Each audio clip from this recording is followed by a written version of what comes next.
Welcome back to This Day. Joining me now from Molfetta Law is head attorney Michael Molfetta. So nice to meet you. Thank you for coming in today. Good morning. Thank you. Nice to meet you. Yeah. So tell me a little bit about your background and how you got into the law business.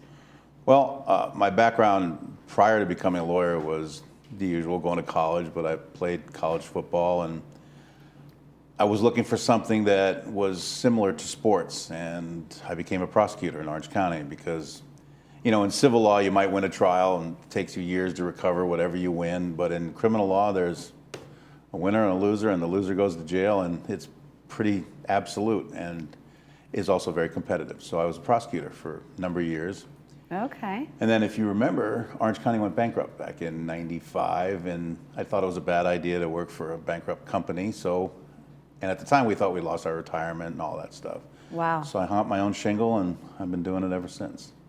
Oh, so interesting. And Yeah. I love the connection with the competitiveness and the football. Where'd you play football at college? Occidental College, small college football up in LA, and then I actually played professionally in Europe before the World League and all that. I played for the Helsinki Roosters. Oh my gosh, That was wow. the best year of my life. But anyway.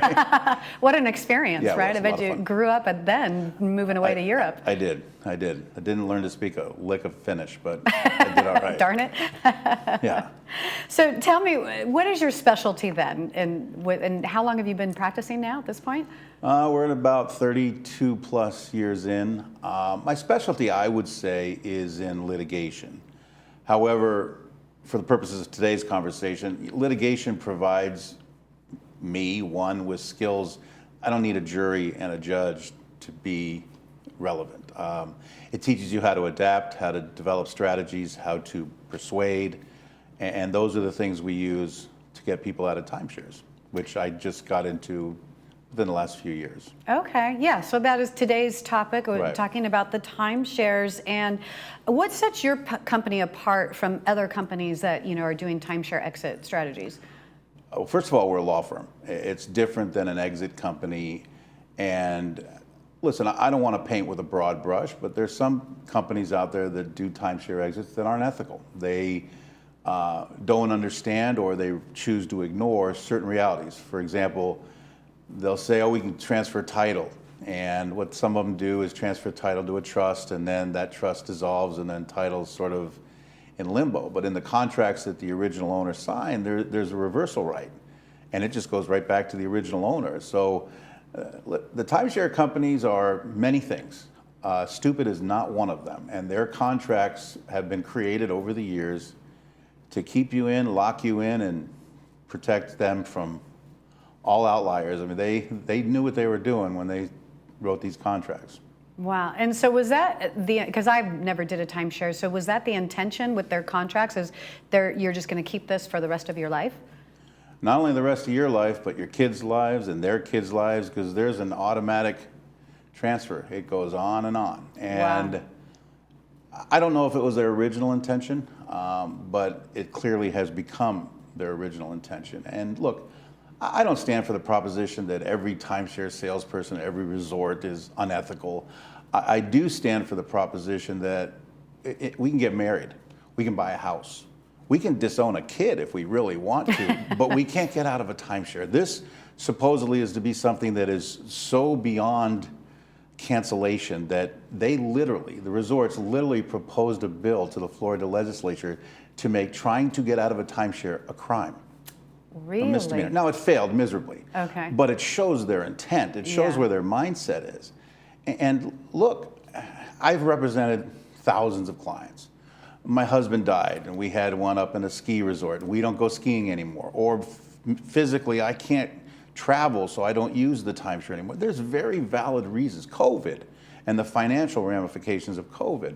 There are a lot of valid reasons why people just, okay, I'm done. I'm done with this house. I'm done with this car. I'm done with this husband. Right. That was a time in my life, and that time it's transitioned. It's changed. And there should be a valid legal way to get out of it, and there are. So unless you're a lawyer, you're not going to be able to find it just slinging timeshare exits, and that's what we're different. It's a long answer to the question. We're different because, as you see in the screen behind you, we don't just write letters and stick them in a bottle and throw them in the ocean and hope somebody with a sympathetic ear will read them. We use and employ a number of different strategies to get people out of the timeshare ethically, legally, and most importantly, permanently. I like that, like that. And so your Molfetta Law is collaborating with Forza Consumer Group for timeshare exit. So how does that synergy work? Well, Forza is a company that I was originally a part of and I work with. And again, I believe that a lot of people in this space, timeshare space, getting out there, there are a lot of people that want to get out of the timeshare. I mean, it's an $8 to $9 billion a year industry. I mean, if you really sit back and think about it, the timeshare industry makes more than the NBA and I think Major League Baseball combined.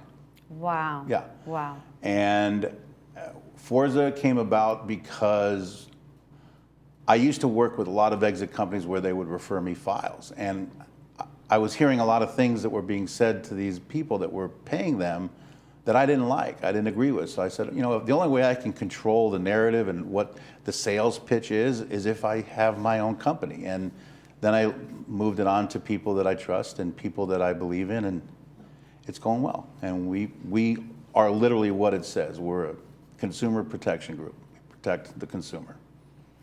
And so you have an event coming up that's local here. It's for exit consultation. Tell us about this event. The event's right here at the Air Suite. The phone number is behind you, and the event, the date and time is behind you. We'll have a presentation there. I will be there. We'll have people there with sales that if people want to sign up right then and there, they can. I strongly suggest if you do come, bring every document you have about your resort, everything you have. And look, lawyers aren't allowed to give guarantees. We're not. But I can guarantee you this. We're not going to take somebody's file. We're not going to take somebody's money unless we're very, very, very sure that we're going to get them out. Okay. Awesome. So who should come to this event? People who own a timeshare. If it's a lot of times, especially people in these types of communities, they have children that are perhaps in charge of their financials, things of that nature. Bring whoever you want. And so you can make a decision, and then we get cracking and we'll get going on it. And depending on the resort and depending on the situation, whether they have a mortgage balance or they're paid in full, we'll be able to give you a pretty good idea in terms of how long it's going to take until you're free of this timeshare. In this area, do you find that a lot of the people that come to you, like you're seeing the same locations, like you've worked with exit strategies for that particular resort before? Different resorts handle things differently. And yes, there's some who are extraordinarily sympathetic. They get it. And you know, the thing that's frustrating to me is they're always looking for inventory. They need more rooms. I mean, the timeshare industry started out and it was a wonderful concept. It really was. But if I have a 10-room resort and I'm selling weekly ownership, I can only have 520 clients by my math. Right? I mean, that's it. I'm a lawyer partially because I'm not good at math, so correct me if I'm wrong. And then all of a sudden 520 wasn't enough. So then we're double booking, triple booking, because then we're getting maintenance fees. The resorts don't make money off the mortgages. They package the mortgages and sell them to hedge funds in New York. They make money off of the annual maintenance fees and all these other little fees that come up that go up 15% a year, 16% a year, every year, forever and ever. Wow. And especially in these types of communities where you speak to people who have lived life, that know life, you know, there's this saying that there's no absolutes in life. I think there is. And one of the absolutes is greed. It corrupts. If you're a greedy individual, your moral compass is going to be corrupted. If you're a greedy corporation, the way you treat your revenue source is going to be corrupt. That's not to say the desire to make money and turn a profit is corrupt. But we go beyond that when we have, same example, 10-room resort, 52 weeks, and suddenly I have 125,000 clients. It just doesn't make any sense. Yeah. And that's what the problem has become with the industry.